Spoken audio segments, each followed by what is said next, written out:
अस्सलाम वालेकुम दोस्तों, कीअं आहियो? उमेद है अवां सब ठीक हूंदा। दोस्तों आउं आहियां अवां जो पंहिंजो यासीन अली ऐं तव्हां मुंहिंजो यूट्यूब चैनल ॾिसी रहिया आहियो सिंधी शोबिज़। सो अॼोके हिन वीडियो ठाहिण जो हिकु मक़सदु को ख़ासि कोन्हे। सो मां चयो त पंहिंजनि दोस्तनि खे कुझु मां पंहिंजो दीदार करायां ऐं दोस्तनि सां कुझु गुफ़्तगू कयां।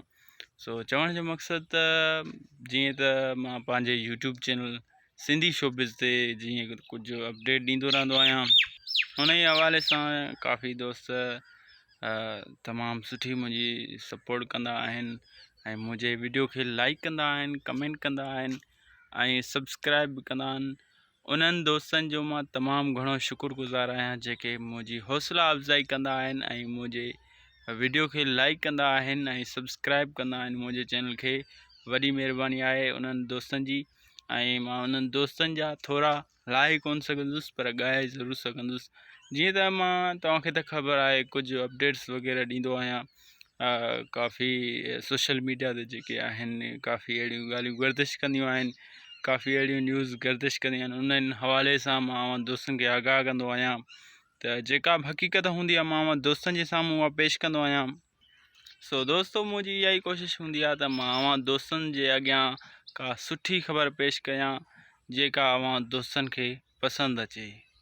जीअं त मां तव्हां दोस्तनि जे लाइ सुठा मवाद खणी ईंदो आहियां, काफ़ी टेलीफिल्म्स जी मेकिंग वग़ैरह ऐं सुठनि माण्हुनि जी बायोग्राफ़ी मां दोस्तनि खे ॿुधाईंदो आहियां ऐं दोस्त उनखे भरपूर मोट ॾींदा आहियो। तमामु घणो मां दोस्तनि जो थोराईंदो आहियां। ऐं जीअं त हिन वक़्तु मां पंहिंजे ॻोठ में बीठो हुयुसि, सो चयो त अॼु पंहिंजे ॻोठ जो वीडियो रिकॉर्डिंग करे दोस्तनि जे साम्हूं शेयर कजे। हीअ मुंहिंजे पोयां तव्हां हिकिड़ा गुल ॾिसी रहिया आहियो, यकीनन तव्हां इहे ॾिठा हूंदा ज़ंगी गुल जंहिंखे असां सिंधी में चवंदा आहियूं। हीअ असांजे ॻोठ जो ख़ूबसूरत मंज़र, हीअ वण टिण तव्हां ॾिसंदा हूंदव। ऐं हिन वक़्तु तमामु शदीद गर्मी आहे पर पोइ बि मां दोस्तनि जे साम्हूं ही वीडियो पेश कयां पियो। तव्हां हीअ ॾिसो।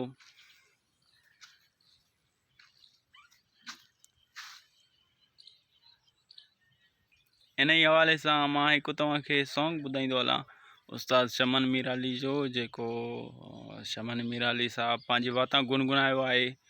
हीअ हसी ज़िंदगी कीअं, अच्छा इहो ज़िंदगी ते सॉन्ग आहे, छो त ज़िंदगी गुज़री वेंदी आहे, का ख़बर ई न पवंदी आहे।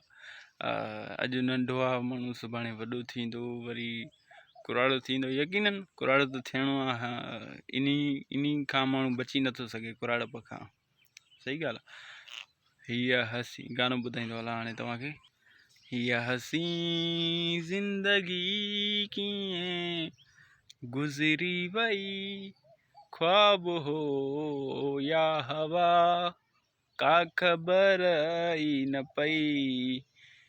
हीअ हसी ज़िंदगी कीअं गुज़री वई, ख्वाब हो या हवा, का ख़बर ई न पई।